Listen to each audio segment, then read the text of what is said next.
এক দোকানের একটা গাধা ছিল। সেই গাধার পিঠে মাল চাপিয়ে সে বাজারে আসা যাওয়া করত। একবার দোকানে লবণ কিনে বস্তায় ভরে গাধার পিঠে চাপালো। তারপর রওনা হলো বাড়ির দিকে। পথে ছোট একটা নদী, নদীতে বেশি পানি নেই, হেঁটেই পার হওয়া যায়। নদীটা পার হওয়ার সময় গাধার পা পিছলে গেল, সে পড়ে গেল পানিতে। ভারী বোঝা নিয়ে গাধাটি উঠতে পারছিল না। এদিকে পানির বস্তার লবণ বেশ খানিকটা গলে গেল। গাধাটা উঠে দেখলো বোঝা অনেক হালকা লাগছে। মনে মনে হাসলো গাধা আর ভাবলো, বেশ মজা তো, পানিতে ভেজালে বোঝা হালকা হয়ে যায়। তাই গাধাটি মনে মনে বলল, ভারী বোঝা আর বইবো না, পথে নদী পেলেই পানিতে ভিজিয়ে বোঝা হালকা করে নেব।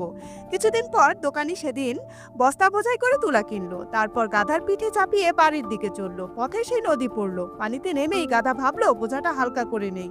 সে ইচ্ছা করেই পড়ে গেল। কিন্তু এবার ঘটনা হলো উল্টো।